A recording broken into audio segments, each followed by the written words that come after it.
Hello everyone! Hello judges! Introduce, my name is Abiyyah. Today, I'm going to tell you an Indonesian folktale from Riau. The title is Bawang Putih, Bawang Merah. Are you ready to listening? Alright, let's start. Long time ago, in a village, there lived a beautiful girl named Bawang Putih. She lived with her father, a wealthy merchant. Her mother was passed away a long time ago. Then, Bawang Putih's father was married again with a widow with one child named Bawang Merah. Unfortunately, a few years later, Bawang Putih's father fell ill and died. Now, Bawang Putih lived with her stepmother and stepsister. Her stepmother and her stepsister's real character showed up. They will treat her like a servant. Bawang Putih did all the work. She cleaned the house, looked for firewood, washed the clothes, and cooked. Bawang Putih, wash the clothes. Okay, Mom. Not yet finished washing the clothes. Bawang Putih was called by her mother again. Bawang Putih, prepare the breakfast right now. We're hungry. Bawang Putih sometimes cried in the night. Oh Lord, why are they always evil to me? Please help me, Lord. One day, Bawang Putih went to the river to wash the clothes.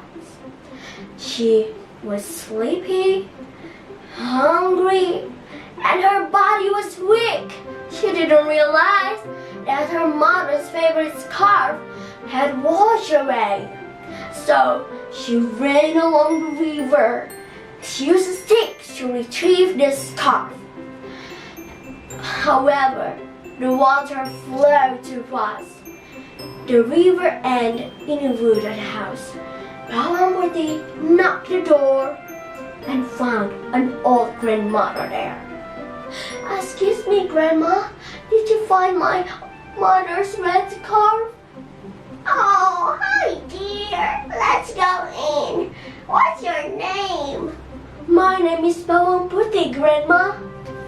The old grandmother will give the red scarf and Bawang Putih help her to cook, wash the clothes, look for firewood, and clean the house. Finally, it's the time for Bawang Putih to go home. Bawang Putih, here is the red scarf. Oh, I have a gift. Pumpkin. Choose which one you like. On the table, there is a small pumpkin and a big pumpkin. I choose the small one, Grandma. Alright, here is the pumpkin. But remember, don't open it until you get home, okay? Arriving at home, Bawang Putih was called by her stepmother. Bawang Putih, how dare you go out without my permission? Forgive me, Mother. I was... Stop! Enough, Bawang Putih. We don't need your excuse. Then they saw the pumpkin they brought by Bawang Putih. Cut it and cook it for us. We are starving because of you. Then Bawang Putih split the pumpkin, and what a surprise! The pumpkin was full of sparkling and expensive jewelry. What? Where did you get the pumpkin? Then Bawang Putih told them everything. The stepmother got an idea after hearing that. Looks like I have an idea.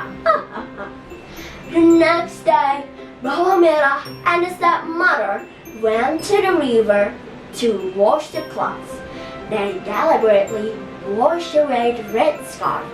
They followed the old grandmother who picked up the red scarf and went up to the mountain.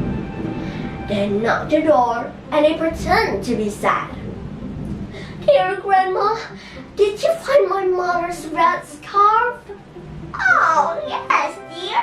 I just found it while I washed my clothes in the river.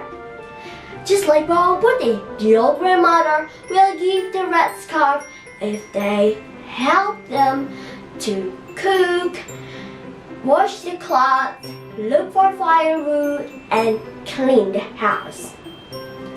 Now it's the time for them to go home. The old grandmother asks them to choose the pumpkin. Of course, they choose the big one. Alright, here is the pumpkin. But remember, don't open it until you get home, okay? On the way, the stepmothers plead the pumpkin. Mom, let's just open this right now. The old grandmother will not know. Oh yes, I'm also curious. What a surprise! When they saw the pumpkin, there were numerous animals such as snakes, scorpions, spiders, and centipedes. Oh, what is this? Where's the devil here? Ouch! Ouch! Because they're still in the middle of the forest, no one came to help them. They were dying from the snake bite. Their greed brought them to disaster. Meanwhile, Bob with the lived happily ever after. The generally given by the old grandmother, making her rich, and she continued her father's business and enjoyed the fruit of her obedience and kindness. The end.